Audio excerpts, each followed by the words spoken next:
What's up, what's up, what's up? Gusto po ang lahat ng mga nanonood dito sa channel na Reactionario by EI. Ito po ay tungkol sa musika, opinion, walang filter. At meron tayong bagong reaction from Tawag ng Tanghalan, Isaac Zamudio. So pakinggan natin ang artist na to. So we're hoping na ma-entertain tayo at expose natin yung kanyang style and technique. And matututo tayo sa kanya pag-awit. By the way, I have an experience of 25 years sa music industry, and I am a singer, composer sa church. Diyan ako nag-start. And vocal arranger, musical arranger. I'm also an instrumentalist. I play them in some instruments, me and my wife. And we belong to a family of musicians. And na-expose ako sa event sa prod, and nagpapasalamat ako sa Diyos dahil pinaintulot niyang ma-experience ko lahat ng iyon. Kaya ngayon, I'm reviewing some artists online and watching their videos kasi natututo tayo from them. And sabay-sabay tayo matuto sa kanila, and I'll do my best to react. Honestly, walang filter, walang script. So, let's do it. Isaac Zamudio. Let's go.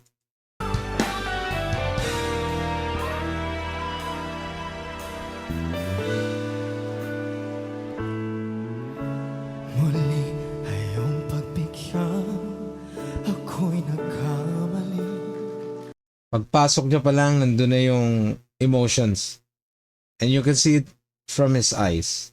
Tingnan mo yung mata niya. Sabi, tumingin ka sa aking mga mata.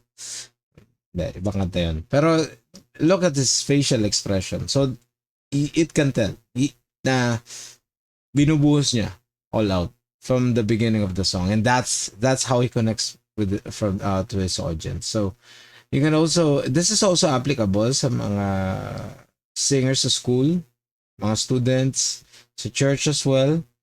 Magpa-perform ka anytime, saan man. Kahit sabihin mong sa harap ng salamin ka kumakanta. Praktisado to si Isaac, as I can see. And halos lahat naman dito sa TNT. Grabe yung practice. And take note, this is the grand dress back. So grabe tong mga artists na to. Let's see. Muli ay iyong patawarin, ako'y nagsisisi. Alam kong ako'y nangako. Yung style ni Eric Santos talagang bagay dyan sa song Kaya talagang nagagaya yung style ni Eric Santos na makapal yung chest tone. Tapos may parts na airy, pero pag umawit na si Eric Santos, para siyang solid na bato Tapos kung itong awitin na to, kapag mahina ka sa breathing technique, kakapusin ka sa paghinga sa ganitong type ng song. So, eto napaka-challenging ng song na to. So, pakinggan natin si Isaac. Di na mauulit pa, ako'y nagkamali sa'yo. Muli ay patawarin mo, ako pa iyong iyayakapin. Nakaraay kayang limutin, magtiwala muli, mahalin mo muli. Magbalik ka. Sige nga, yes. Hindi ko kakayanin kung Doon pa lang Hindi ko kakayanin kung ika'y mawawala sa aking piling. Doon sa parte na yun, napaka-critical nun.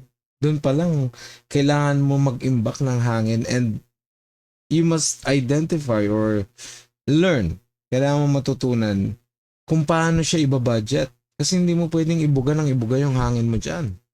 Kakapusin ka. Diba? By the way, I like his outfit.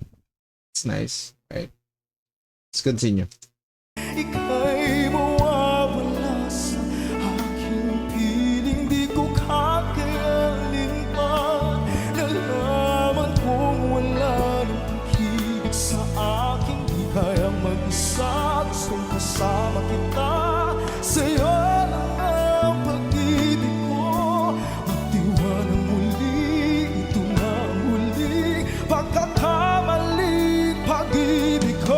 Cute ng baseline, ha?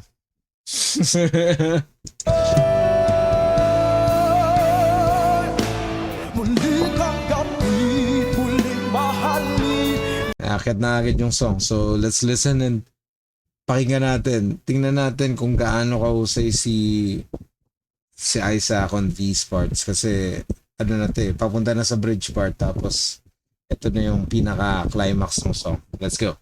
Di kakayanin, ika'y mawala sa aking piling. Muling mahalin, ika'y magbalik, magtiwalang muli. Muling ibalik ang pag-ibig na dati sa akin. Pagkatid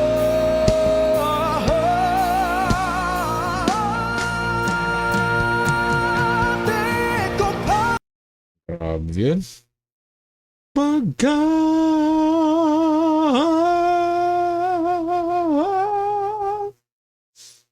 Mas diretso sa chorus. Oh man. Hirap nun ah. Isa pa.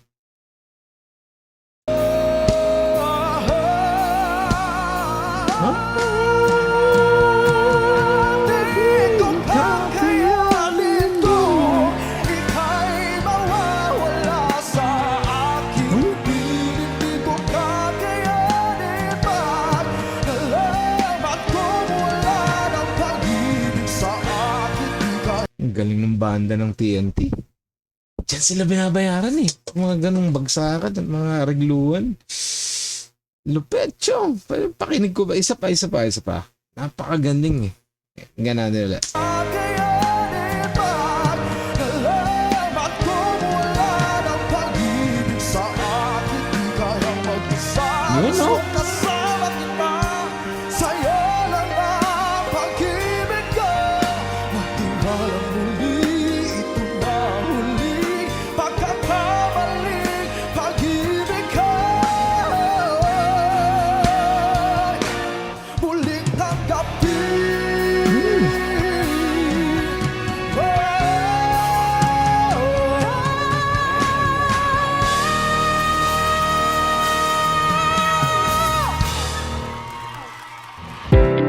Husay! Galing nun ha. Galing. Isaac Zamudio ha. Bilib ako sa dulo. Talagang tinapos niya with emphasis yung song. At nabigyan niya ng hustisya, yes.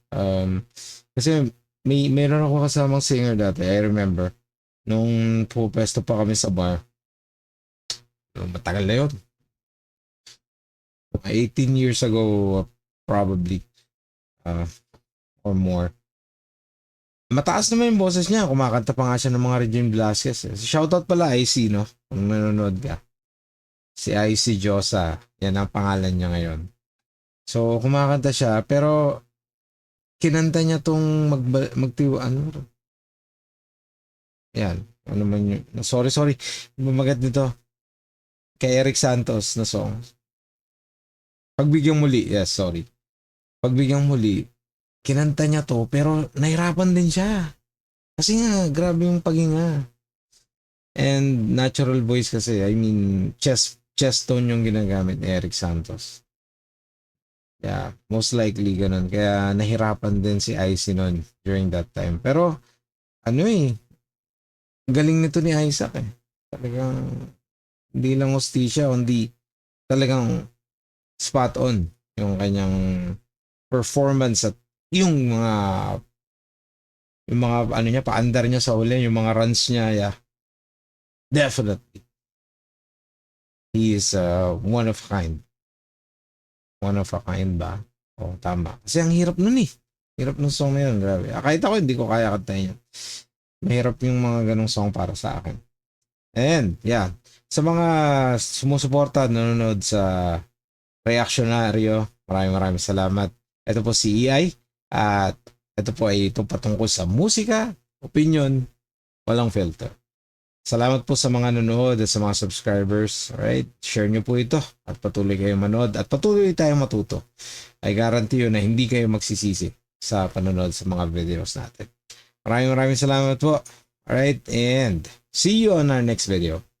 God bless you and count your blessings. Goodbye.